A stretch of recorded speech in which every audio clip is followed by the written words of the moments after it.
Words matter.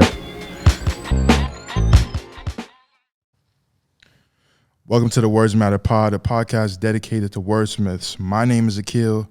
I'm here with shoe designer Brandon. How you say your last name, bro? Bjerre. Bjerre. Brandon C. Bjerre. Who are you? Who am I? Currently footwear designer for them. I'm just a conscious human being. I just care about, a lot about enlightenment and that whole journey, but also as a creative and former athlete, telling my story through those two lenses. That's really just been the heart of, my passion, and what I do is really telling that story and just helping others believe and see beyond what I think society and certain cultural norms tell them that they should do. Yeah. So that's just been my passion. I'm really about that. How do you, how did you become who you are now? You have a background as a athlete, specifically a basketball player, and now you're a designer of many things. Okay. Let's get into it. So how did I become so? I have to preface and start by saying, like, my perspective was always a little, I'm not going to say different. We all got our own perspectives, but I grew up in Germany for about 10 years. Then I moved to Maryland, so I was in that military circuit. But also I was able to be out of that military circuit because my dad is Danish. So I had that European, lens as well. But mom black, but she was, a civilian working for the military. But anyway, coming up in that, always played ball. I was always of the culture. Like, my favorite player was Allen Iverson growing up. So basketball was gonna be in my hands. Like, I had posters of Hakeem Olajuwon when I was born in '92. So I had those things going on. Michael Jordan he is a big reason for why I started playing, as well as then coming, I got to see Allen Iverson, Kobe, and all those guys. But, like, the culture was crazy, even over there. But then when I would come to Maryland, in the summertime, that's where my mom's family's from. I would just more and more getting integrated with the culture. And just, I knew that was me. My soul was just like, this is home. Yeah. But, still growing up over there, I'll be, American friends who, it's military. So they from here, everybody's constantly moving. So, but I always was into art, always drew in class, but I was always drawing shoes. So for me, it was like, I didn't know that wasn't normal, that people say, oh, I know what I want to do. I knew what I wanted to do. Yeah. I wanted to play basketball. I wanted to draw shoes. So when it comes to, coming into who I am, I just kind of had it laid out. Mm-hmm. Why shoes specifically? What was going on in Denmark and in Maryland in the summers that you would come that would influence you? I mean, outside of basketball, what would influence or spark your interest in sneakers? That's actually an easy one. So I remember when I was at summer camp, right? And this is even in Germany, right? Because it's a base. This is like still America. It's like Little America, they used to call it. So there's a bunch of little bases in southern Germany. I was in Kaiserslautern, it's Vogelway, Ramstein, that whole circuit, Landstuhl. So, especially in in the 90s and early 2000s, before the war, before the stuff started happening, before they pulled troops back. I mean, it was crazy. It was like, but anyway, so they on base, they it was people from New York, they had the 11s. I seen the all white 11s with the I remember it like it was yesterday. They came up with the Space Jam. I remember my one friend, and this is in Germany. He used to play in Space Jams with no shoestrings. I was just like, bro, them things is icy. Like, I just love the design. You just fall in love with what it is, and that it's a physical thing that you can hold and touch and be a part. That to me is different from clothing and different from any other product out there, because it's like you can wear this and it's a form of art that you can actually express and maneuver, and it cost $100, like, or $150 or whatever. Yeah. You pay for it. It's somewhat affordable. So yeah, that's how I felt about shoes. And then coming over here in the summer times, same thing.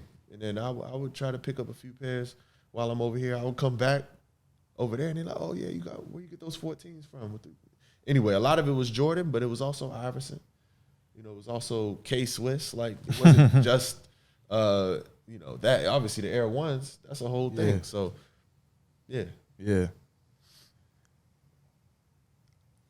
I mean, that sparked your interest in the design, in shoes.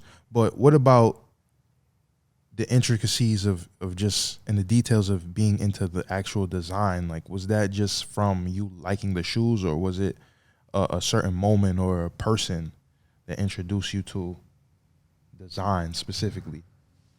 So that question is twofold. Before I actually knew that it was a profession, this was like my childhood range. Just like, let's say 12 and before. Yeah.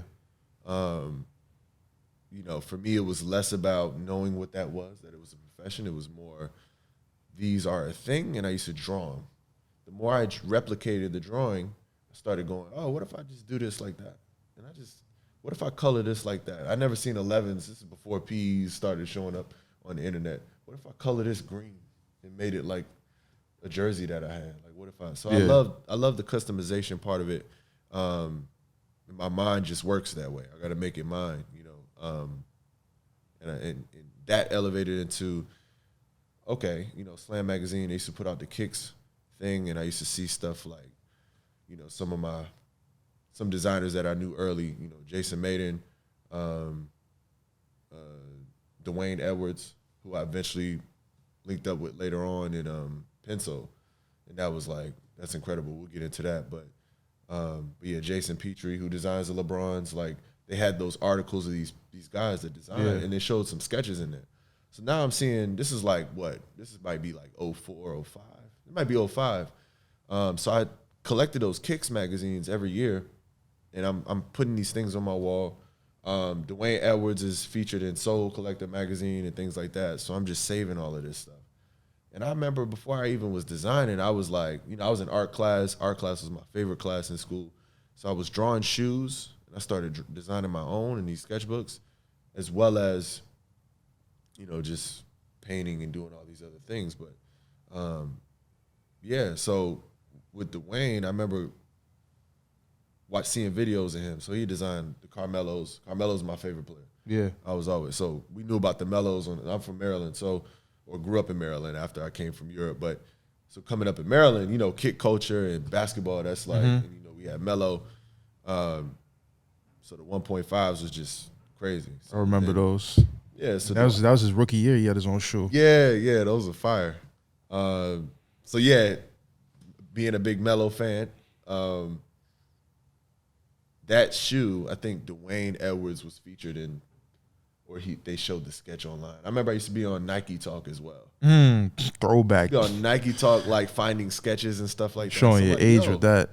Oh, nah, yeah, I'm old, man. Yo, Nike Talk. Oh, man. Yeah, so I'm finding these sketches and I'm saving them, I'm printing them, and I've always been a little weird, you know, and you can go back to ask some of my best friends I grew up with. Like, I used to print. I used to have binders and just print and use up all my family's ink in the printer to print every PE that came out. And I used to have these books. I used to put these collages together, and I just used to spend all evening doing that. That's my middle school. That's what I was doing. Did you know it was a profession back then? Like, this is, well, I guess you did because you were reading the magazines and you seeing all these different shoe designers. But as a basketball player, did you ever have dreams of making it to the NBA? Oh yeah. Yeah. I think most kids, I don't want to say most kids, I think a lot of us do. That played. But I really was like, yo, it almost was like more or less making the NBA as much. It was more like I'm going to make it in something. Did I think it was NBA, you know, in my childhood? Of course. Then as I grew, I'm just like, I'm going to make this something. So we'll get into the basketball segment of things, but that was a dream. And I think I put a lot of work into it, in my skill and my craft, and just I enjoyed the process too. Like I enjoyed going out there working on my game. Wasn't a lot of people doing that, you know. Wasn't a lot of people dedicated, unfortunately. I didn't. There was a few people out here. There was a few. I just played. I'm like, no, you get nice and you just get nice. Yeah. Make it. Hey. Nah, there was my dad was a bodybuilder though, so he was very instrumental in work ethic. My mom, she's a singer, so she works hard at what she does. So my parents are very work ethic type people. It's not a surprise to be in the lane in the field that I'm in today. But you know, coming with that mindset, they push. They're strong, you know, so they push you to be the best at what you do. So I was always trying to be the best, but I also had like a different spirit than because when I came to the States, you playing in Baltimore and DC. I mean, these kids could go, right? DC Especially area, New York, but I was mainly there. These team, you know, I had one of my best friends play for Team Mello. Like it was legit, man. So just to experience that, yeah, that to me is a success. So I got out of it what I needed to. Yeah. In the end of the day. Outside of the sneakers, what was your personal style, like your clothing style? What did you care about that as much as the shoes? You know, did you see somebody wear, you know, maybe, you know, back then it was jerseys and stuff and whatever humongous T-shirts we was wearing. Man, we could pull up some photos. Yeah, like did that influence, like, you know, was that corresponding with the love of the 11s when you saw them for the first time? As a kid, no, I didn't care so I was always kind of fly with my kicks. Yeah. Like my mom, shout out to my dad. Like I have my 8s from when I was like 2. I forgot to mention that, but I had 8s. My dad bought me the 8s. They didn't know what it was, but they had me fly as a kid. I'm an only child, so you know I was awarded that luxury. Only child, and you know my mom knew. She just always had a great point of view when it came to fashion. I think as an artist, she could have been a fashion designer. Yeah. Like she's just creative all around. She was on that wave, yeah. So, and she's growing up in Maryland as well. Growing up in America, yeah. So you got that, and the interesting thing about Maryland, I'll say, is like, or the DMV area is like, I could touch the South because my grandma and them, they from Florida. I have family in South Carolina. I have family in the South, so I could touch the South, see the vibe, get the culture, soak it in, come back up north, right? I got the long tees before lean with it, rock with it. I got the white, like I'm understanding who T.I. is before like they get up there. So and then, but you know, it moved pretty quick. But New York got their culture. I got cousins in Harlem. My whole family, like from my grandfather's side, like so. I had a unique perspective of kind of getting everything, and then being able to synthesize it. And you know, the DMV area is pretty much that way. You know, they're able to synthesize many of these cultural cities and put it together. New York does it in their own way as well, and Atlanta does it in their own way. But you get a unique one from that DMV area because it's in the middle, like mid-Atlantic, really. So yeah, influences from the South and the North. Exactly. Yeah. But to get to your point about the jerseys, when we come to school, I always was trying to Melo jersey, LeBron jersey. Yeah. Like it was about, we all came to school with the jerseys, and I used to have a pair of shoes to go with it. So my shoe game was always like, I used to save my lunch money and get like, I remember I had the low top 8s. That was like one of my favorite shoes I had. I could go on about this all day, man, but it was a time that, it was a pure time where I feel like the kids today they're not able to experience that in that true way of like, it wasn't hype. Everybody wasn't on it for that sake. It wasn't resale. It was like, do you really want to go to the mall, stand in line, get these and rock them? Like it was drug dealers who I looked up to that had in terms of fashion and kicks. Yeah. And it was like these Asian kids and some of these other ethnic kids that just they just came fly, bro. Like they were the flyest kids. Now it's everybody, and yeah, and it's everybody, and you know, it's all influenced by the internet, so you can't even really tell where a person's from when they put on certain clothes. It's like we all kind of dress the same in a way. We all like the same things at the same time. That's facts, man. That's facts. So that was a pure time, man. I miss it. I wish the kids today could feel what that was, you know, to really come to school with something fresh on. I think the kick game was like, I mean, even the retros that they were dropping was, they had some kind of authentic story to it. They had some kind of rhyme and reason, where I feel like today they're just kind of like, all right, let's put out Rainbow this and Rainbow B. And it's okay. I just, that to me, I think Ye is doing a good job.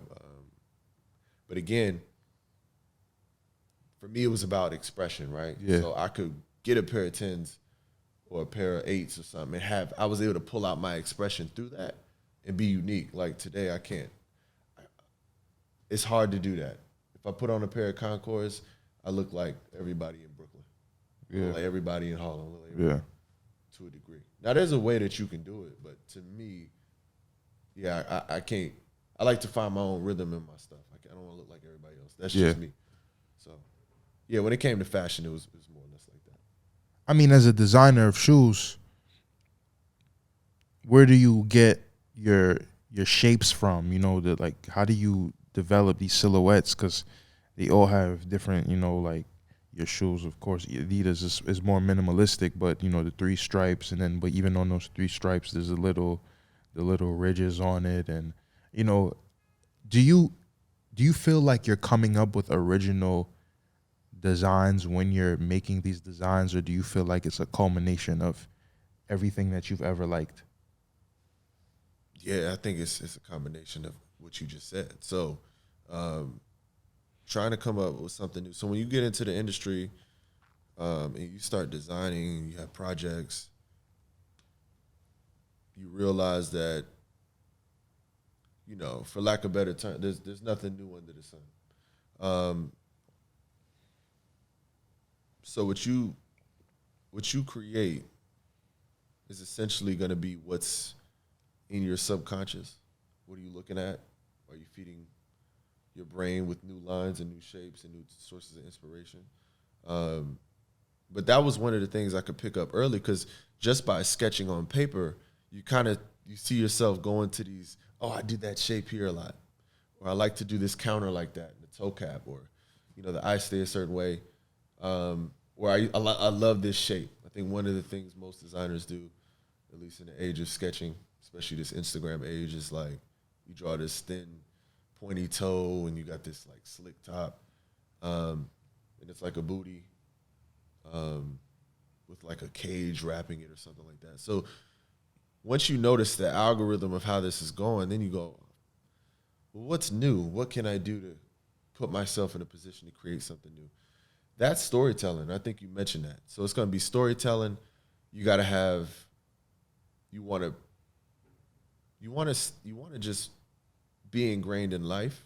You don't want to miss, you want to be present. And then my whole, I meditate. So I'm able to like slow down and see like things in life that are interesting, and you record them and you store them for later, certain ideas. But there is no rules to this. So if you can sketch it, if you can use it for photos, if you can, you know, because there's, you know, when I got into the industry, you know, some of like the premier designers don't even, well, they can sketch, but they come up with ideas straight from like putting a last on something. So sometimes it just happens in the factory, you know what I mean? Some of the most brilliant ideas. So idea is not, it's going to come about in different ways. You have to be willing to, if you want to come up with a new idea, you have to be willing to, one, lower your ego and not be like, oh, this is mine and I did this. And you have to be willing to like maybe see where something else is good. Where could it fit within your business or your look? Or like you could take an Air Force, like you see people now, they take a common style and do some weird stuff to it. But it was a brilliant idea for the purpose that it serves. So it goes back to the consumer. It goes back to who is going to be engaging with what you're doing. That's how you come up with ideas. Because just creating for creation's sake, it's really hard to come up with something if you don't have like a sort of a direction or guide rails to get you there. So do you consider yourself a storyteller? Yes, I do consider myself a storyteller, but that's like, I didn't realize that. I think storytelling when it came to product was always hard for me, at least in the beginning, because I could always sketch. I could always, I had the artistic talent, but when it came to what the business needs, storytelling, marketing, things of that nature, it was like, oh, how do I combine this, And I knew people that could do it very, very well, especially, when you see some of the people at Nike and some of these brands, these top designers, they could storytell really well. But so I was like, how do I get that skill up? But all the while, the more I started looking at how I live my life from an artist perspective, I think of myself as an artist. I think we all are in our own way, but I love expression. I think I live for that. I think it's deep down ingrained in me. It's like, I don't know whether it's my sign. I can't tell you. Yeah. But I just know expression for me is like one of the most important things. Like I need you to feel this. It's less about my ego. It's more like it's like I see things. Like, let's say, all right, I'm in Harlem and I see things. I want to communicate that through my lens. Like, because I also have the Europe lens of this and that. And when you have some of these things in your head, I just want to, like a musician, I just want to put it in a certain way. I just want you to feel it. Yeah. You don't have to like it. You don't have to, but you will have an opinion. You know what I mean? So like, when it comes to footwear, I'm learning how to tell my story. I'm learning how to do it. I'm learning how to do it in my craft as well, which that wasn't easy. That's still not easy. That's something that takes a lot of reps. It takes a lot of experience to find your own sort of rhythm and rhyme to how you tell it. So yeah, I'm getting somewhere with that, but I do consider myself a storyteller. I mean, with all the different inspirations that you draw from, what stories exactly have you told or you are telling or will tell in the future with your designs? So, that's a great question. So that actually,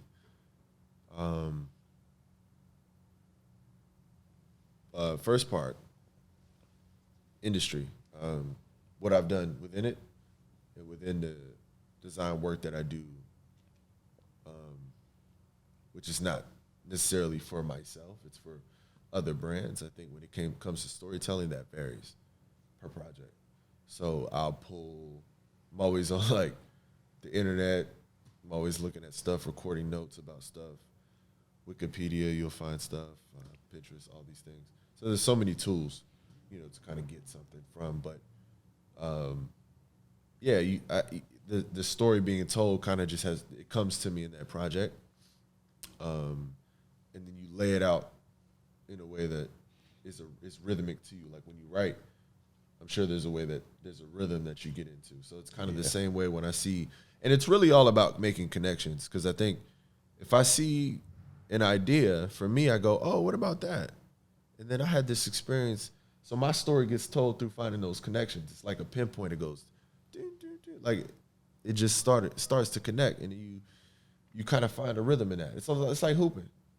For me, to be honest with you, that leads me into the next part of it. Is like, I love hoop so much, but I don't like it in the same way that everybody else. Well, I'm not gonna say that, but I love it like everybody else. But I'm also like, me and my boys, we talk about it all the time. And me, one of my friends specifically, we look at the game like he was my point guard. Yeah. I played Division II, but he was my point guard, and I was like a wing forward. But he saw the game a certain way. Our center saw the game a different way. Other forwards, other guards, other players, other positions, roles, etc. The way that basketball is played and sort of what I went through in that growing up, just how you play, how you move, athleticism, even to the pros now, like I think Kyrie got his own rhythm and his own storytelling through his game. Where like I love, LeBron got his own thing. I love Melo because I think I related most to him as on the court. He's very polarizing, and I love that. Like, to me, his game is sick. Like, especially being from where I'm from. You mean like polarizing, like him, like stopping the ball a lot, and yeah, he's polarizing because of his ego, I think. But and I can't say nothing about that. Like, it's true, And you need an ego to be successful as a basketball player. I just love the story, man. Yeah. I think some people, but it's okay. Some people are looking for that Michael Jordan. This is not to talk about basketball too much, but this is more about the art of it. Like, and I'll bring it back. Some people are looking for that Michael Jordan, like killer, dominant. And that's cool. That's your story. I love the artist of the game. I think Kobe did it both. He was an artist, and your game is gonna show your art, which also inspired my whole creative mindset. But Melo is just he's an artist on the court, right? Everything's beautiful. Kyrie is the same way. So all that to say, how I played was very much like it was a dance, and when you break down the game and you break down life and you see sort of similarities in the rhythm of the way things work, it's the same process that takes place in creativity, right? You may think like this: you gotta be a team player in this regard. You gotta have respect. You gotta do. There's all these variables to kind of adhere to or think about, and it's the same thing that takes place in a lot of things that people do. But basketball was one of those things where it was like, oh, this symbolizes life, in many different ways. Where I was able to take that into my creative process, and that's sort of where I'm going to dig more into or what I'm already digging into is telling that work ethic, the way that things balance and harmonize, like doing that through my design. Yeah. That's going to be my unique tale of how I do things. Yeah, that takes me to my next question. Because you spent your whole life playing basketball, and activity where footwear is so important to your overall performance, do you approach design from a more utilitarian approach, or do you approach it from a more style approach? Man, that's a great question. Well, I think since I went to Penso, I'm also being an athlete, I love function. So I was always trying to figure out, once Dwayne and Jeff and even my bosses and the people that were like former Nike employees and stuff like that, they would design very, very much from this more utilitarian, practical approach. But the style came too. The style came on top of that. And that's where the flavor was. I'm like, yo, you got to do it both. Yeah. I think some people go from a style perspective and do fashion, and people say, oh, he's a fashion designer. My goal was never to be a fashion designer. Well, I love fashion. I get more into it. I love expression, but I love if something can work, because I think my father being an engineer really, and then also playing sports and stuff like that, I just love when something can work and it has the art to it. So I live my whole life like that. Like, so when you design something, it should work with the activity that you're doing. It should help you in that activity and not hinder it. But it should help actually advance you in that activity. And so we're thinking product here. And then we get into the whole realm of business, which again is serving your consumer. So that's kind of like my love for putting all these things together. So when it comes to utilitarian versus style, no, you got to do it all. Yeah. But I would say if I had to pick one, I would probably have to say function, man, because that's one of the reasons I love running shoes. Like, I'll go to stores, I'll just buy running shoes and cut them up. I just love, like, oh, they put the foam like this, and you can see how they use the TPU below here. Footwear is one of those things where I'm privileged to spend $100 and learn. I can learn about my discipline at an affordable rate. Yeah. And I can say, oh, Asics did this shoe. Let me cop that and break it down and see, what are the rubber thicknesses? What type of, how does the tech work? How does this work? Where is it placed? Why does it place there?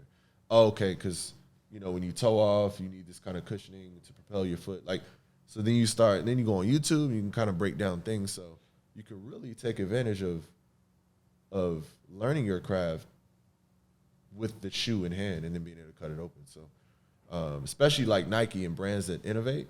Yeah. You can learn about some of the more innovative processes. A lot of brands won't have maybe the budget to do that. So you can take it, pull it down, research it, and then because when you communicate with China and stuff like that, you need to have references. So if as a designer, this is real key, is you need to know what the material can do, what's possible, what's out there. Is there a new mesh, or is there some textiles that do a certain thing, or lighter, more, have certain tensile strength? Like, what are the capabilities of that material? What can it do? You need to have a range of what's out there and what's coming. Yeah. Because then that's your database. You can't stop with design. So again, bringing it back, that's why I love it. Because, function makes you have to stay on the ball, and it's like ball. Like, it's like basketball. It's like you can't put your head down and the other team scored a run. Like, you got to stay on it. Yeah. So I just think in fashion, I think it's more expressive, and it's more up to interpretation. I don't need you to interpret. This works. You know what I mean? Do you so you just have a bunch of shoes that you bought just for the purpose of research? Yeah, I got a whole pile of it. Wow. So my grandma, I go to whether it's thrift, I go to Salvation Army, like, go anywhere. But also, like, some of the shoes that I'll run in, like, I'm not like, I don't hold back on buying shoes, like, because it's whether it's a basketball shoe or something like that, like, I study all different types of shoes. You never know what project you'll get. So for me, it's also a sort of process of sort of drawing to me what I like. But even in the design aspect, I used to just want to design basketball shoes. Now I'm like, since I went to go design casual and dress at Kenneth Cole, that opened my realm up. Because now I'm like, oh, I want to do, especially where we're going, you want to be a designer that can do anything. So I look at all different types of shoes. I want to see how it's constructed, what type of last it is, what's the shape that they use. And you can look at these things. Everything is a tool and asset for you to be able to use. So the artistry is you're not limited to, that's why, if you're an artist, maybe you're limited to the media that you use. Yeah. With this, I guess you can say that, but there's so many dimensions. There's the shape, there's color, there's material, there's different functional capacities that you can work with.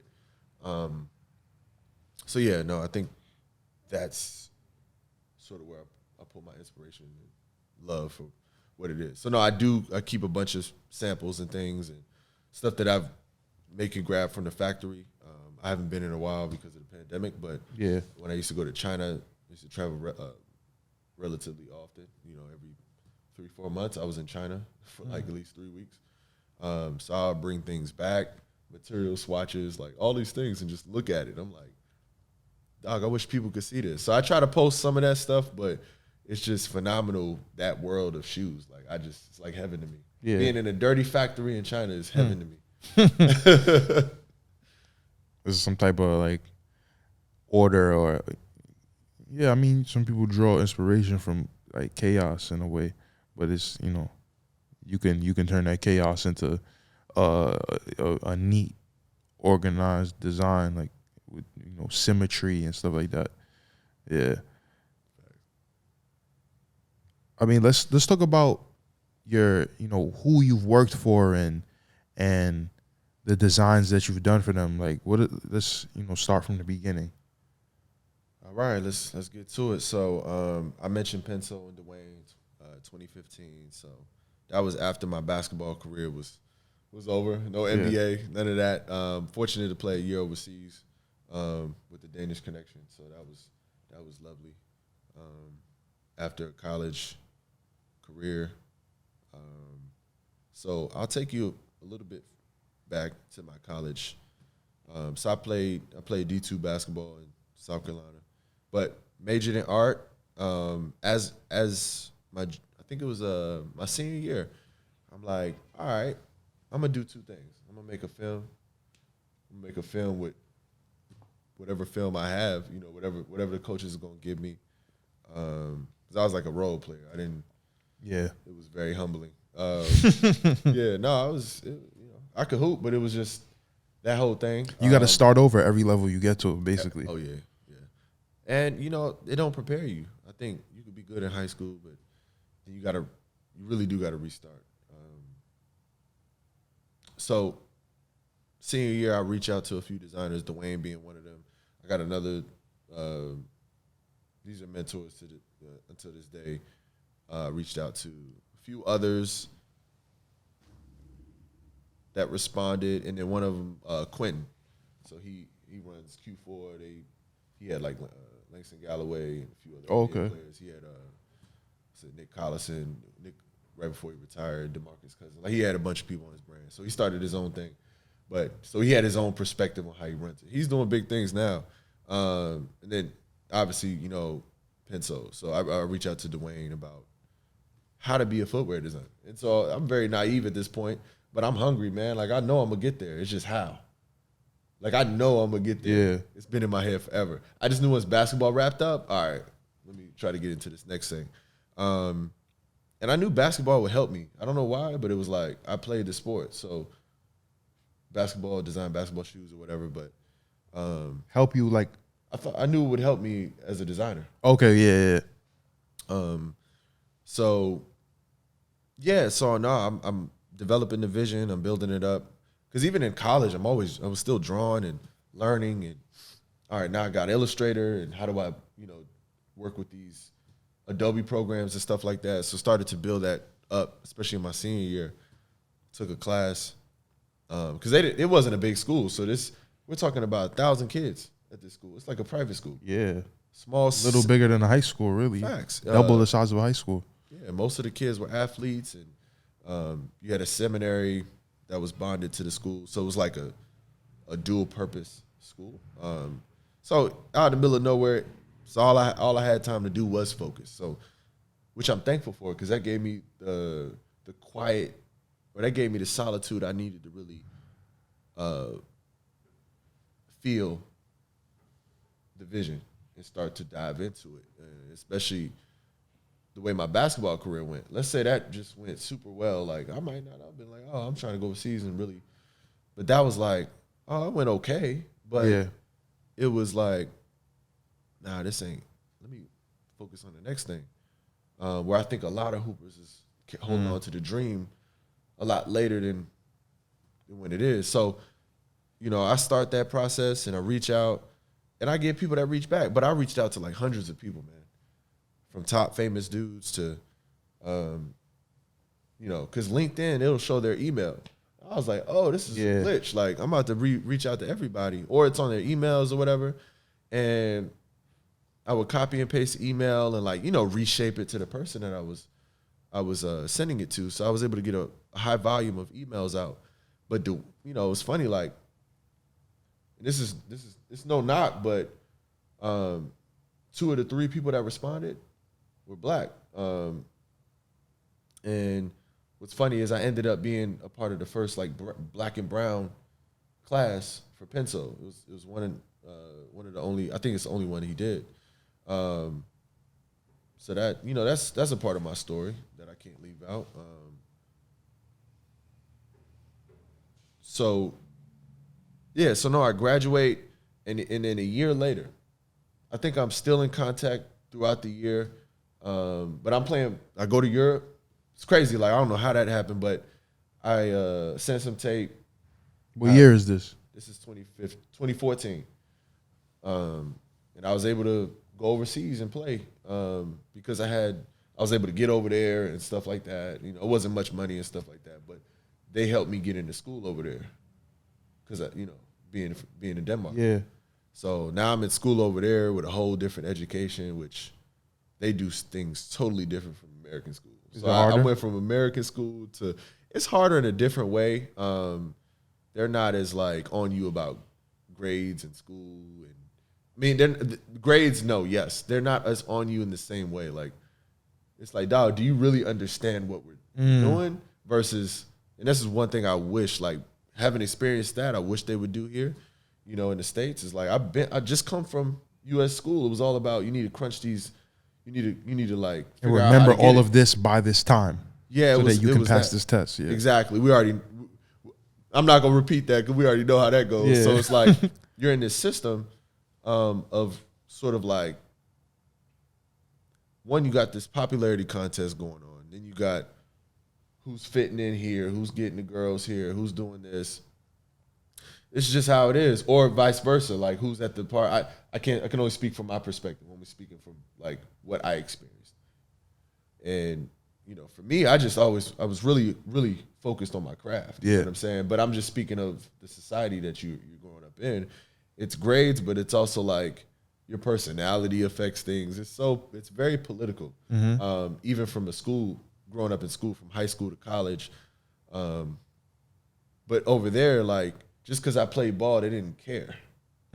Even though for me, my subconsciously, I'm like, oh, no, I play ball. Like, am I going to get extra tutoring or no? Like, they didn't care. They didn't care. So I was like, I got to really learn. They didn't care the effort. Because I used to, you know, if you put in effort, sometimes teachers will help you out, don't they? No, it's like, dude, you need to learn this stuff. So it was like, what? It was actually challenging. But so that's school over there, basketball season. I played for a year.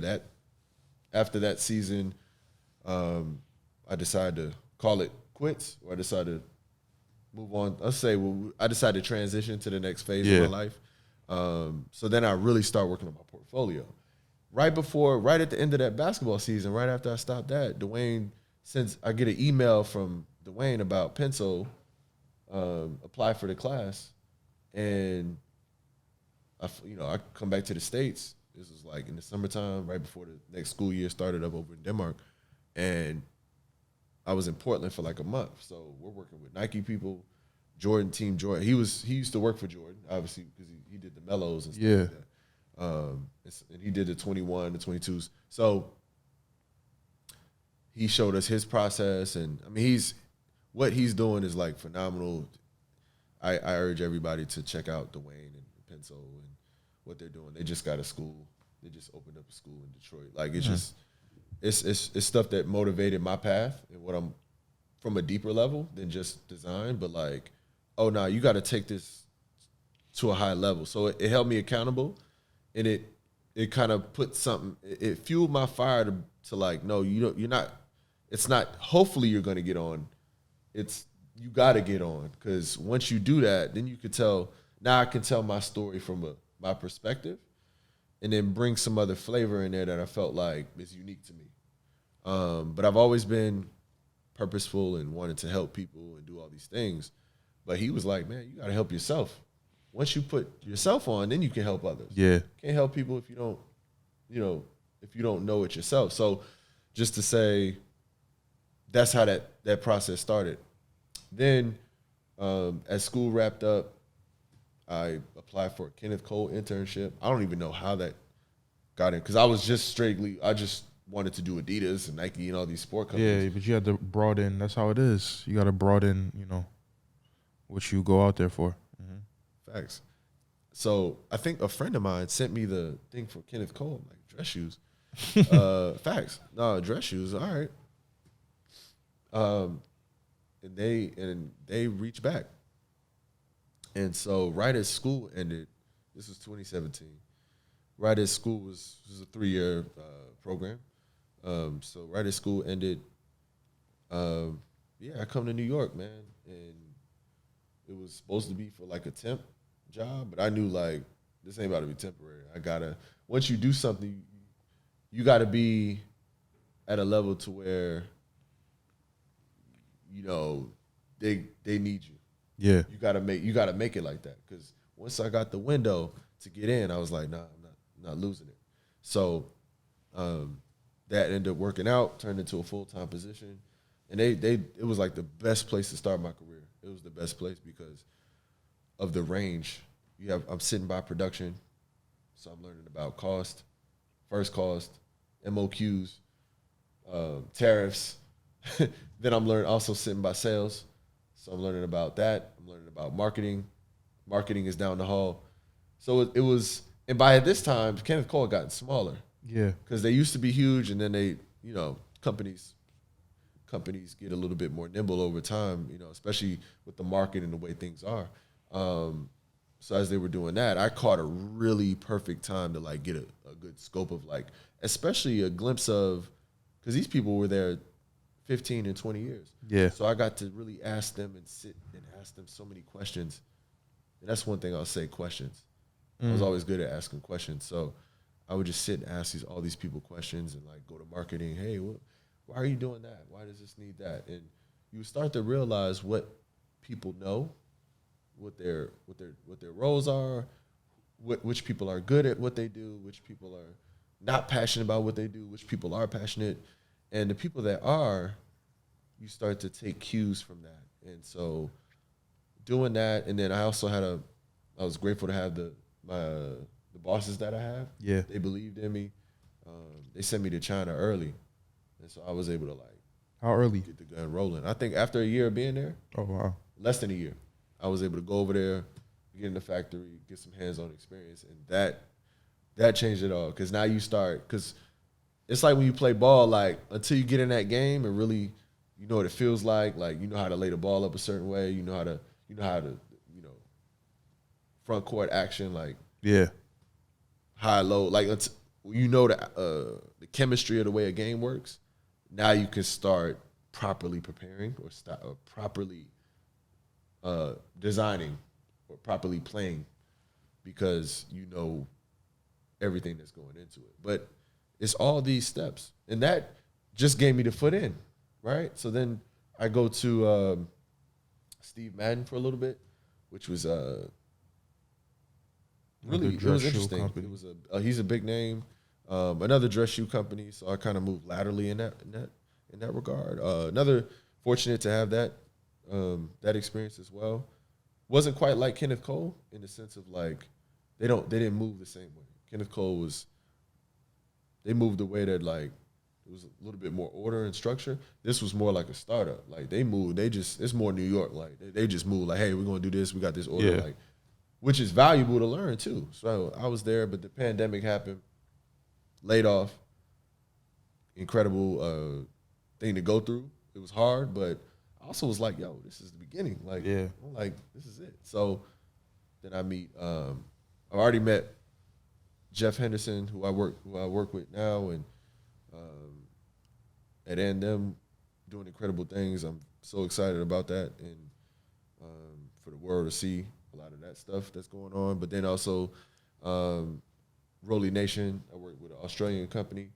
I still do part-time work for them. I worked for them for, I think, a good, 6 months where I was focused with them. But, yeah, it was similar like Kenneth Cole, but we were able to do some innovative stuff. I was able to work on some ideas. So that's the picture. I know it's long-winded, but that's sort of like I wanted to give every detail that I could. I think leaving one out just wouldn't help the story.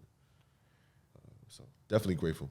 Working in these infrastructures and being a creative, do you think that the business and just the administrative, just the bureaucracy of it affects the creativity? Oh man, yes, without a doubt. Yeah. But what I've come to learn is that there's beauty in that. And what taught me that? Basketball. So again, you're gonna see basketball keep appearing because that is on my hip. Like basketball is the wagon for everything that I've been in my life. Just like most people will say, that has been like the thing that has carried me. And like, hey, you could do this, you could do that. But it's not making it to the league, or it's not like necessarily being the best or anything like that. But that's the story I want to tell. But anyway, going back to it is like bureaucracy. Yeah, you have to understand your role. You have to understand the business needs. you have to do your research on where your market is, what's the landscape, what types of products are out, what's coming out, what's been out, what's the history of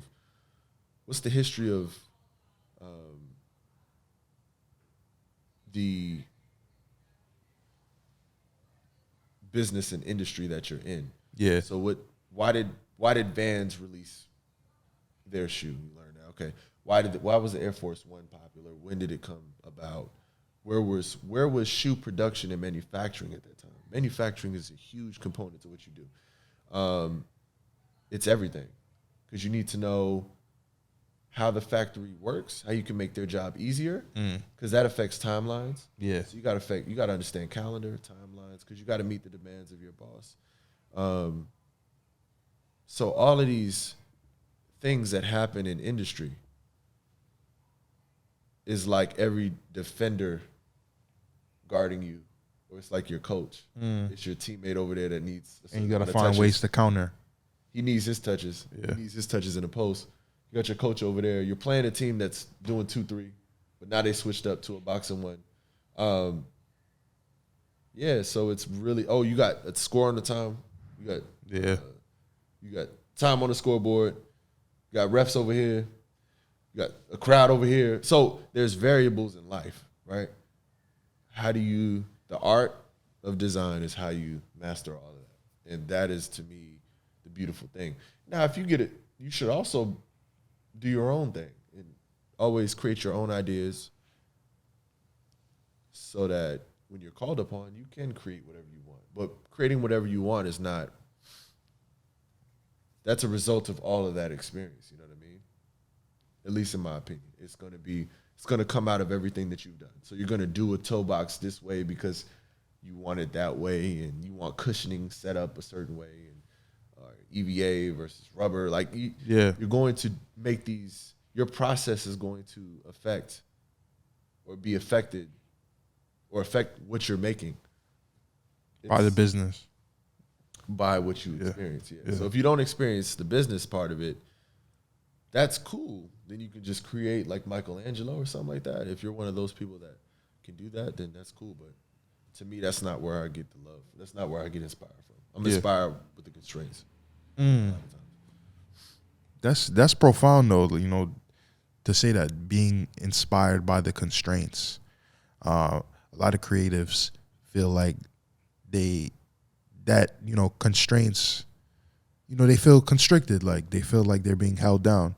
But I mean, personally, you know, this is not about me, but I definitely understand that too, because I need structure and order in order for me to operate, and I kind of need somebody, you know, holding me accountable.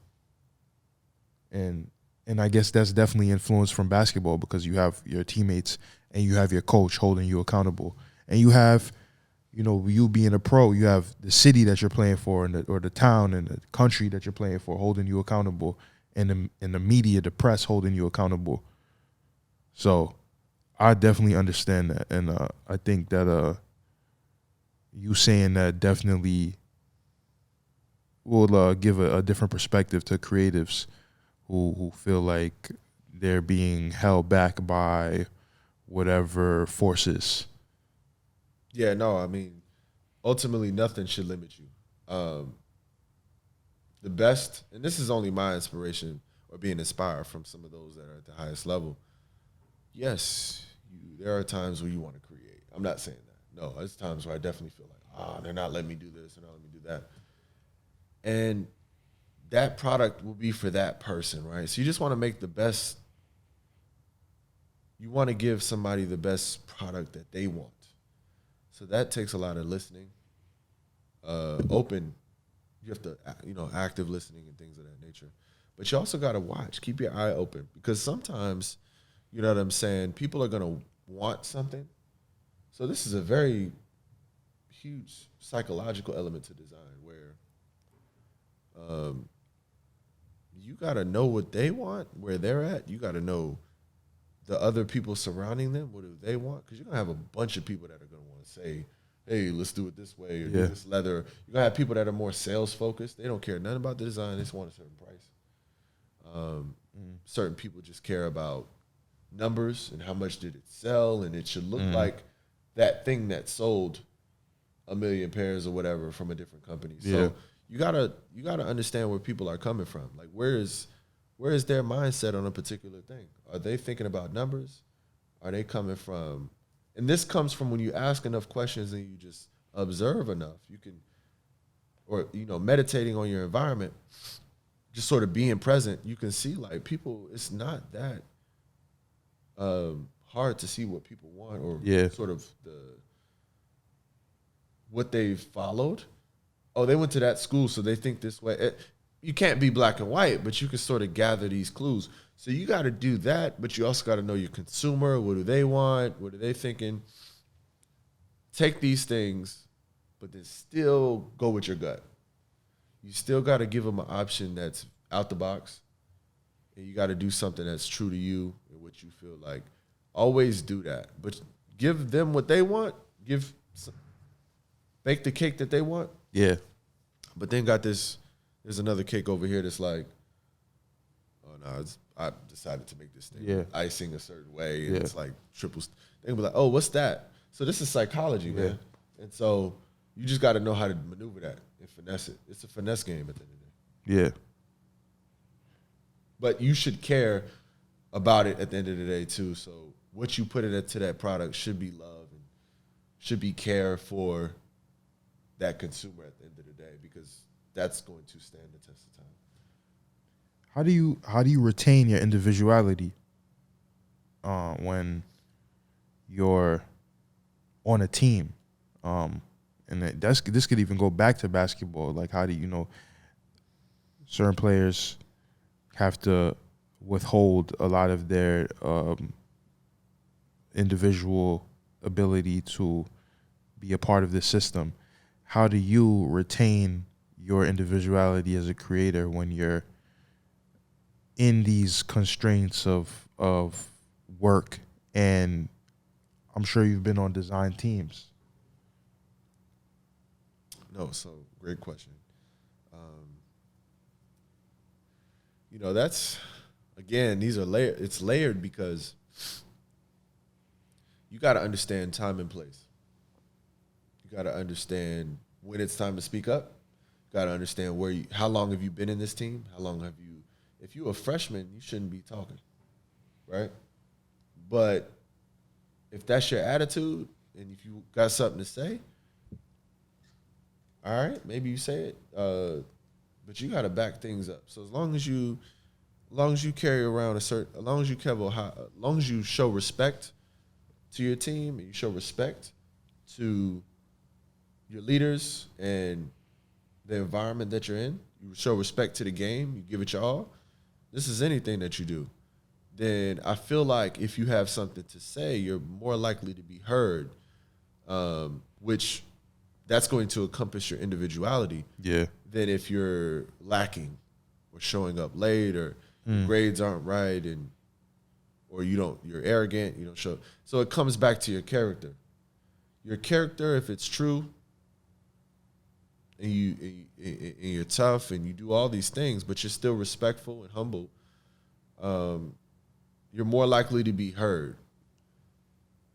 Everybody's not the same. We're gonna have different. Sometimes, to have that Kanye, you gotta be that, right? So that I'm not. He's gonna be heard regardless. So if you that type of person, you be that, right? But for me, that's at least my approach. Is like you give respect to get respect, but you also can't be soft. You can't be soft in regards of like, nah, you got to give it your all. You got to you got to show that you're willing to fight for this idea or fight for being assertive, the team, or and you don't got to be perfect. This is not about perfection. So I felt like that worked a great deal. Going back, I say respect again. Say your pleases and thank yous. I'm big on that. You don't got to overdo it, but just show people what time it is. Just show people the appreciation that you feel like you would want. So when it comes to individuality, I say the prerequisite is doing those things. It's character. Yeah. And then that will allow you to gateway and allow you to gateway to be yourself without sort of feeling like you need to bend to anybody's way of being. So I think that's it. And how you start is how people will treat you. So if you notice, like with our parents, sometimes we struggle with our parents because like they know us from a kid and like we change. And I'm like, I'm not that same kid. Yeah. So establishing that respect is very difficult. But if you start, if I start something with the team or group, if I start with like, no, I don't appreciate that, or I would like something to be done a certain way, or and I'm at a level where I'm able to do these things, then you be upfront about that. So it's back to very basic principles, but that's how you maintain your individuality. It comes back to these things. You got to just know how to maneuver in what you're in. Sometimes you just got to know when to talk, when not to talk. Yeah, it's a skill. Being quiet is probably the most underrated factor in it all. Even me, sometimes I talk too much, but when I'm in a setting where like I'm learning about design or I'm asking questions, I'm very quiet, and that's people love to give you information, especially stuff that people will love to help you. Like, listen. If you're willing to listen, if you're a good listener, I think people will really respect you for that as well. So I can't say that enough. Yeah. You spoke about the work environment, working in Kenneth Cole and working in Steve Madden. What about the athletic companies, or Timberland's not an athletic company, but the athletic companies like Under Armour and Puma and Timberland? What are the individual differences in the creative processes and the work environments with the projects that you've worked on with those companies? Okay, so yeah, I remember Pencil, we worked together with Under Armour on a project. So I was able to see their office in Portland and see how they worked. I never worked for like a sport company. I worked with them sometimes and even consulting, but like a third party. Yeah, I understand their project setups and I understand how they move and how they work. It's very much different from, I would say it's more standard corporate, but they also have a different way that they do things. There's more processes in these companies as far as laying out a brief and making sure that brief hits a certain price point. They solve a certain problem. Like they do a lot of work to set up what you're doing, because you'll, depending on what department you're working in, what I understand is you'll be working on something it's a product that's going to be launched. You're spending a lot of time on that one running shoe because that's going to be the premier product. So there's more detail. You got to think of the functionality and the way that it works, and how are you innovating and finding solutions for something from a functional standpoint. Is it solving the needs of the customer that you're,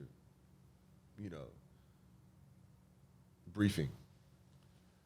Then you got to think of the price. You got to think of who you're working with, your vendors, and you got to storytell, because they got a whole marketing thing that they got to pull out.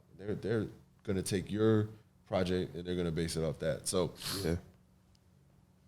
you got to sketch, you got to ideate. So that's that process. So you might have a shoe that might be like 18 months out, or you might have a project that's like, it might be like 18 months before that project releases, because minimum 12, for that project to release. So you're spending more time on the actual details of it all. Like what I know from the other aspect of, or the other side of the industry, like working for the Kenneth Coles and especially Steve Madden, they move very quick. Yeah. So you got to be organized, but you also, you're working on several projects at once.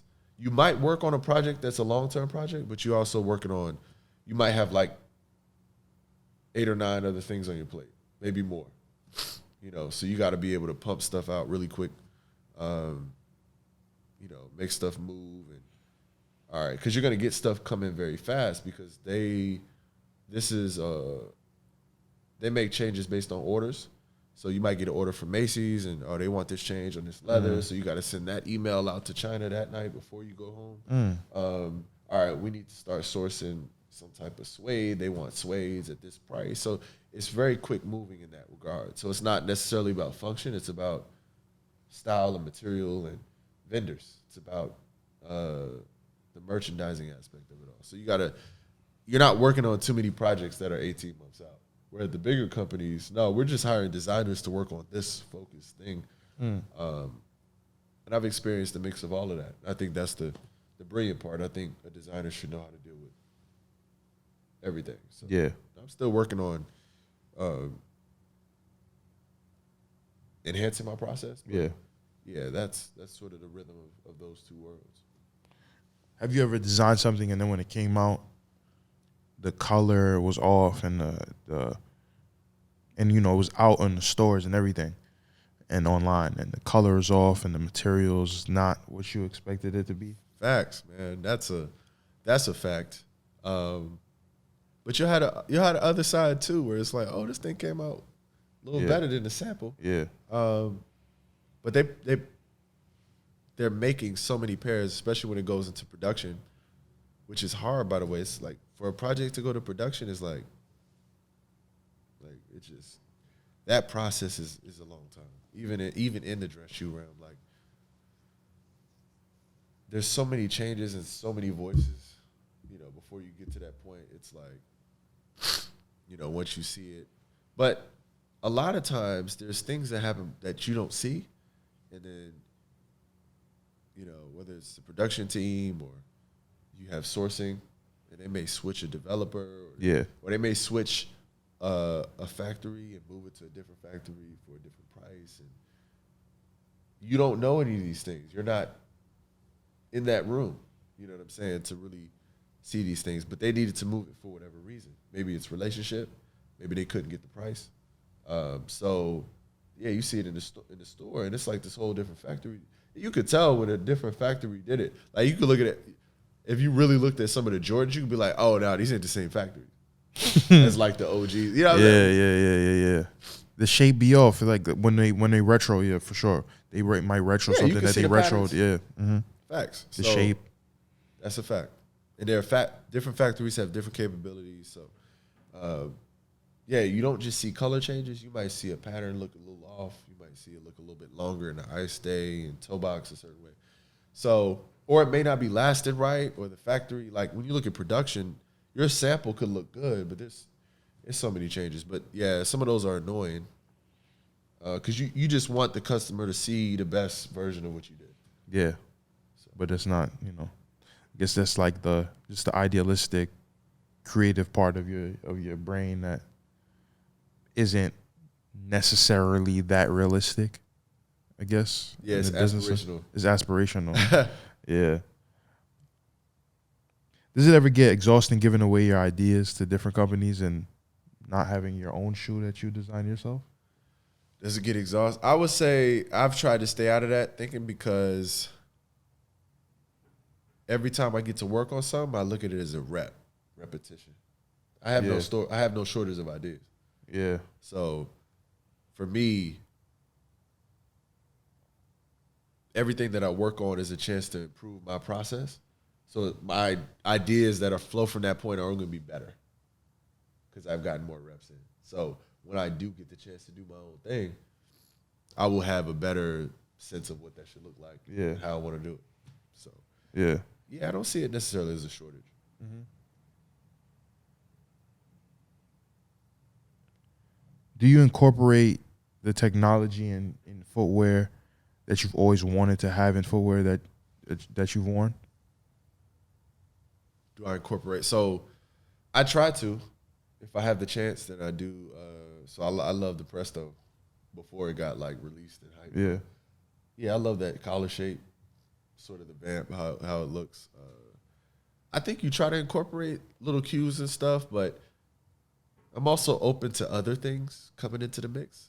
But yeah, I think I think that's a subliminal thing. I think deep down you incorporate what you Yeah, really like. I think naturally. you like a collar shape, you like an eye stay, like maybe you like how like a AF1 eye stay kind of zigzags. So like if you do a cup sole, you might do something like that. Yeah, you incorporate it, but you don't necessarily think about it. You just do it. Like I love a gum bottom or something like so. I might just, oh yeah, just put gum like like yeah. I mean, I think you do those things. I love maybe the toe shape of a Yeezy, like so. Yeah, I think these things come out. Do you think that footwear design is bigger than aesthetics and even functionality, bigger than aesthetics and functionality, and can serve as a greater purpose or serve a greater purpose to society? So functionality over aesthetics. Like not even that, but like bigger than functionality and bigger than aesthetics. Just that shoe in general. Do you think it can serve just the idea of the shoe, the story that it tells? Can serve a greater purpose? Yes, but that comes down to the storytelling. So in the end, you could have any shoe. If people are buying it, it's a success, right? Quote unquote. So it just depends on how you shape the marketing for it, how you storytell, where did the idea come from. I think who's involved, what did the shoe mean, what did it come about? Like let's just say, I don't know, I'll be very extreme. Like what if you were in like some harsh condition or situation where like that shoe kind of takes inspiration from that, and aesthetically it may not look good, but it kind of represents something. So I think the symbol of what that could be, or maybe somebody had it on in some like special event or a special game, and it means something. So I think if we get out of that, I think we talk more of the symbology of what it could be, and that could be a range of different stories. It doesn't have to be a specific type of story. It's just, that could inspire it. I would say that could be a bigger purpose. Or, so like look at the Dornbachers or the Dornbacher, or however you say it, where the kids are able to draw, kind of color their own J's. Like to some, it's still an aesthetic. It's hard to get away from function aesthetic because it has to work. Yeah, and it needs to have a look, but the look may not be like harmonizing. You know what I mean? So, but the story behind that is like these kids get to design a shoe that are like, you get to tell these stories. So I think so. Yeah. What about like with Nike ID, and like a lot of different shoe companies have their own version of that, where you can, user can just add the colors to the different blocks of the shoe that they want and order it. When you create something, do you have certain colorways in mind? And, with your own customization, people having their own DIY customization of a shoe, do you think that kind of cheapens your original intent? No, I think if, like, let's just say they're wearing my design and they do it their own way, I think that only shows you a nod to, like, they want to use your design for something else. I think that's an honor, number one. Yeah. I haven't had that yet. It's coming. I know. Just putting that out there. I mean, just manifesting. But quick question: How many Nike ID shoes have you made without ordering? Yo, hundreds. So I think when it comes to Nike ID, I knew he was gonna say that because I did the same thing. So when it comes to that, it's like just looking and seeing, playing. It's the playful part of it. So when you look at that, I don't think that's limiting at all. I don't think that is a nod to like somebody else's point of view on color and stuff like that. So for me, I definitely do color. I definitely enjoy maneuvering, or I enjoy the coloring and materialization of a product. I don't tend to focus on one I focus actually more on the design more than the color, because. But when if I'm called on to do color, then I do something that makes sense, Yeah. for purpose. But I'm more of a practical person when it comes to color. I might do a Volt. I might do this and that. I'm very like product person when it comes to color. Earth tone. Yeah, I'll do like this, but you also got to look at the assortment. I'm thinking of like who might need this, who's gonna need the black, the white. All right, if we're gonna do one other bit, maybe it's all navy, or is it some kind of other darker earth tonal, or is it some kind of like, I don't know, some kind of like putty color or something. Yeah. Like that. So you think about stuff like that and how it's, and if you study how brands do it, there's always like one pop color or max 2 pop colors with, I like the formula of it. Yeah. You know what I'm saying? And so when I think of color, I look at it like formulas. Because I want it to work for the market. I'm trying to make it sell. Yeah. I do think about that. So Yeah. Nike ID is not necessarily something that, when I think of color, that I'm really into, because I think that's more of the personal, like, oh, you get to color it.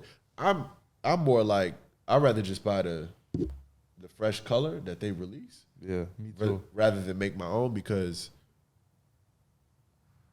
there's a lot of options to be able to choose something that's like swaggy. So I'm gonna find something that works in my own way. So plus I like original colorways.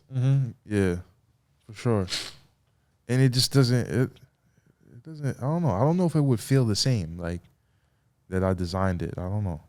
Maybe it's like, maybe I'm just programmed. Maybe that's not a good thing. You're just programmed to just buy whatever they put out there for you. But maybe, you know what I mean? Maybe. But it still had the nostalgic aspect of it, the storytelling. What designs and purpose did living and growing up in so many places?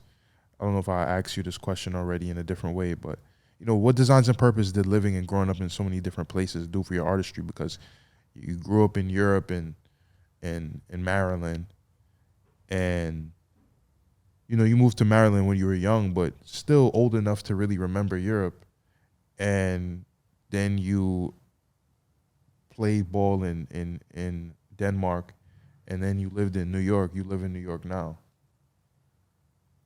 Yes. So just to make sure I got the question right. Yeah. So like the balance of it all? Or like like just all of those places. Like, what in each place that you lived in, what specific things did you get from those places to put into your designs? Oh, wow. So, all right. So we discussed the Danish aspect. So that's a Nordic country. They have a Scandic design. Like, their design is very minimalist. Yeah. But they have their own approach. If you go to IKEA, you can kind of get a sense of like what that is. Just looking at like how they dress, it's very dark. It's very tonal. They follow a fashion sense, but it's different. So you have that approach, but you also have America and the expression of like what it is, and like just everybody has their own saying things. You have different regions. I think of America as more like the regions. So I look at the New York swag, which inspires me. You got the jeans, the ripped jeans with the AF1s, and it's expressive in a different way, but it represents the culture in which they grew up in. A lot of cities kind of I see similarities in the cities, because like I'm not too far from Baltimore, so they have their own thing where they had the Nike boots and stuff. DC had Nike boots, like, but they do a different thing. So DC, all the kids. I mean, going to high school, you had the kids from DC or like from PG, they would transfer in, but they all had some type of North Face, Steep Tech, New Balances, New Balance, the 992s. I even had a pair of 992s at one point.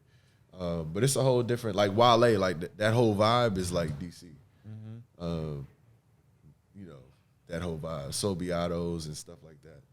people from Maryland know exactly what I'm talking about. But it's like that whole wave going along with the way that they talk. And you have Baltimore, they have their own thing. Yeah. It's very Nike Boo. It's very, it's almost similar like Philly, the way Philly is. And in New York to a degree. It's a gritty, but Gritty it's dope. aesthetic, It's yeah. dope though. It's dope. When you appreciate it for what it is, it's dope. Like, and then going to the South, man. I've been down there. It's a whole different wave. It's more like really what you see. Nothing different from you. Already pretty much can know like the wave that the South is on right now. But even before, like the long tees and. So these things come into my design, I guess, because I think it's more internal, man. I don't necessarily think that. The only thing that I would say I can take from these regions is like, it depends on who my customer is and who they're trying to reach. And then if I go, oh, this look could match this, where this track, because there's similarities here. I see a lot of regions aspiring a certain like look that I've seen in Europe that they do. Yeah. I don't know why. Maybe there's a reason for that, because America kind of aspires this European flavor a little bit sometimes, and just like vice versa, they aspire to be American.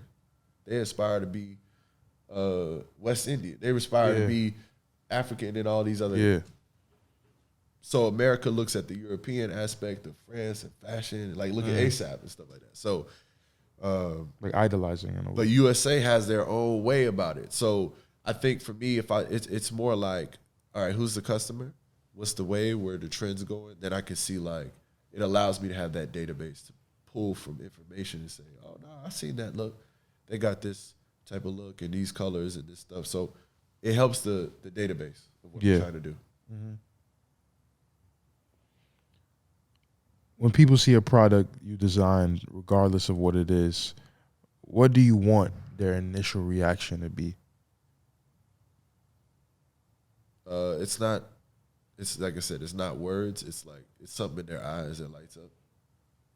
It's like when you heard that Hove song. Yeah. You heard Wayne when he was, it's like, yeah. Yeah, that's what I want. Like an intangible feeling, like you can't even put words to it. Yeah, no, it's as a creator, you know what that is. Yeah. And there's like, oh, this is nice. No, that's not. Yeah. You don't mean that. So I already know, like, you don't like it. But that sometimes I like things that people don't like. So it's cool. It just depends on how you look at it. Sometimes I'm proud of something, and it's like, I don't care if anybody likes it. Most of the time, there's things that's like, this is okay, and they may like it. So it's not something that you can fully have a grasp on all the time, but there's a look and there's a sensation of like, oh wow, and it could be through text, it could be through, but the reaction is usually immediate. It's usually like, it's usually something. It's a subconscious like a ooh, and then but there's no. A lot of times when a person has that reaction, they don't even have any words. It's just, an onomatopoeia. Yeah, it's just like anything else, music, sports. Yeah. So just going back to basketball, just being an athlete. I mean, what do you tell young athletes who feel like they don't have to cultivate, or maybe don't even have the resources to cultivate skills outside of their respective sport? Because fortunately you had something other than basketball that you loved. You loved design, you loved footwear design, you loved shoes. And, maybe if you weren't going to be successful in basketball, not saying you had a backup, but you developed, you always drew, and you always drew, and you always had something else that you look forward to doing, So what do you tell these young athletes? That's a great question, which is a big part of why I love telling my story, or, a big aspect of that. But I would say it takes exploration. It takes a willingness to be open to different things. You know, I think one of the things that a lot of college athletes get to do is experience a different. You've been in college, like not even athletes, just people in college. What you get to do, what people meet new people, different type. They hang out with different types of people that they normally wouldn't be around in their own culture, you know, at home. Yeah. And it just opens you up to new things. So what I would say is keep an open mind. Be aware of what makes you tick, like in a positive way. Like what makes you smile? You know, what are the things that you're drawn to? It doesn't have to be a specific career or job. Especially where we're going, I think as a society, it behooves you to kind of figure that out so that you can create that lane. You know what I mean? So it might not be something that's already created yet. You know, a lot of times we're looking for these jobs and things. It's like it needs to fit this certain mold. A lot of times it might not fit that mold. You got to create it. You got to create that own lane. And what happens is you just putting that one step forward and the next step forward and reach out here, figure it out here. It's an energy and momentum you have to put forth. If you don't put forth that, you're not going to figure it out. Yeah. I was lucky, so I'm not going to sit here and say I understand that completely, but I also have friends that I talk to every day that they're still looking for their passion. And what I tell them is... That play basketball still? Yeah, sometimes. Yeah. But I think it's more or less do what you can in a moment. It's more of a mental ethos. It's more of an emotional and mental ethos that you should take part in, understanding. It's less about the success of whatever job that you're at. That's not important. What matters is, when I do this, I feel good. Or I'm going to go try going to this museum today. Or I'm going to go try doing this activity and, you know, hang out with these new people. It's more like get invested in your own self from a mental, emotional, spiritual standpoint. Because you got to go you got to begin foundationally to sort of build out from there. So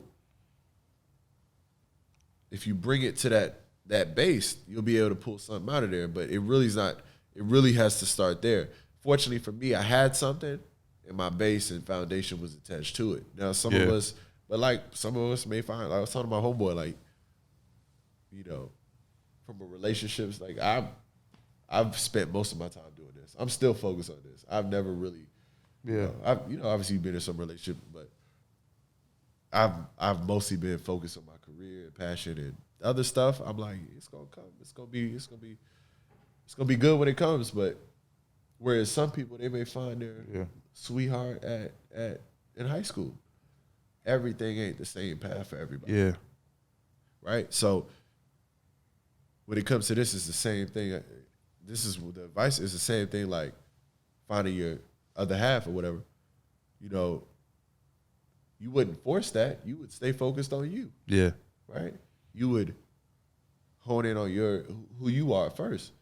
So it's the same thing with a job. Like you want to hone in on who you are, your interest, and figure these things out. So the process should be the investment. That's already half the battle. Yeah. It's looking at the process like, you know, this is something that I'm invested in. Yeah. And then the other thing is it comes as icing on the cake, the job, the career, and whatever aligns with that. You know what I mean? But the heart and the passion of what everybody has access to that. Mm-hmm. You know what I mean? So that's what I would say.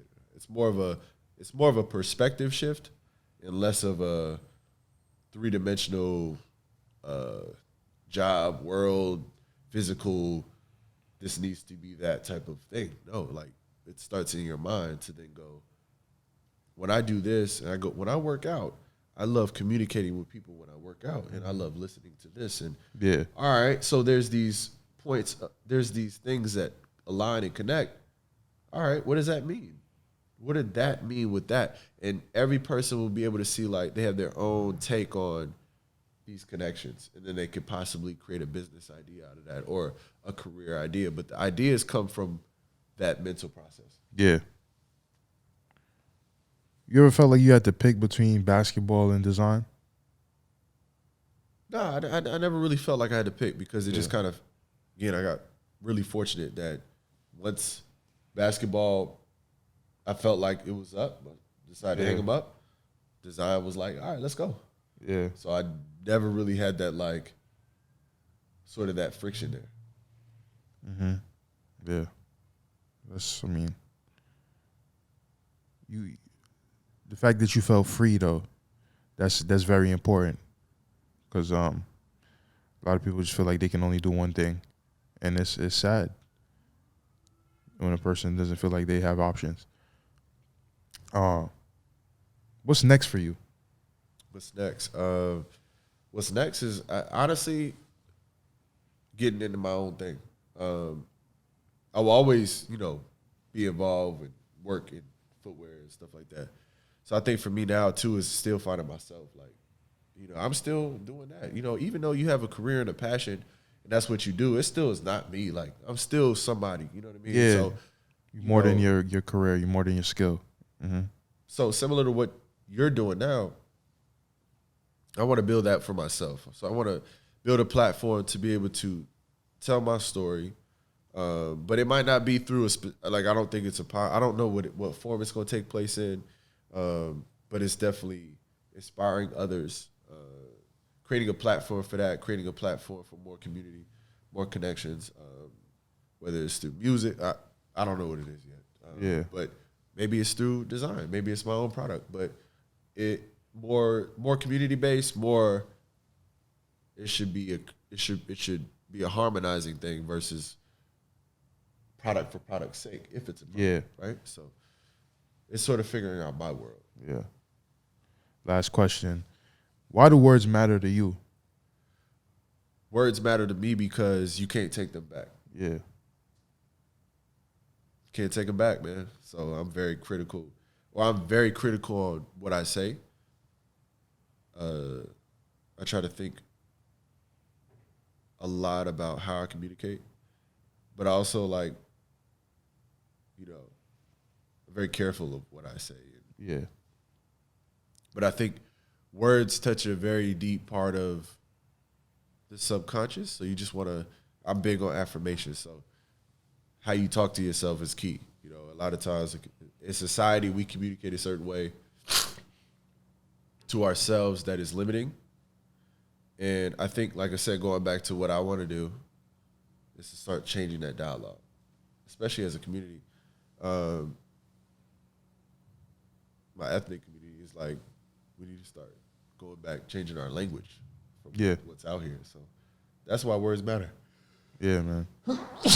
Bless you. Allergies hit me. Yeah. See you, man. I have an allergy attack. But it's a perfect place to wrap it up. Thank you so much, Brandon C. Bjerre, for coming down to Words Matter Pod.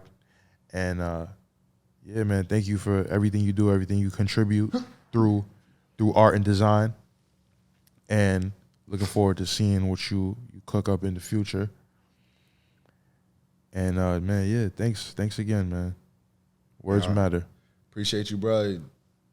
We got connected through basketball. Yeah, so look at that. It's funny, man. It's funny. It's like that game. Like I talk about it a lot. I'm so appreciative for it, but it's brought me all of my relations, like friends. And it's paved the way for my whole life. So I'm just thankful, man. But thankful, and this is only the beginning. This is only the beginning to, I'm sure, a wonderful union, man. So anytime you need me, reach out. Yeah, man. Let's tell these stories, man. I think these need to be heard, man. I'm definitely passionate about that. And this platform is such a great, a great platform for people to be able to do that, man. So very grateful for you to have me on. All right, thank you. All right, man. Words matter. Make sure, I always forget to say this, make sure you like, comment, and subscribe. Don't just rate. Like, comment, and subscribe on YouTube and Spotify. Follow me, Spotify. And see y'all later.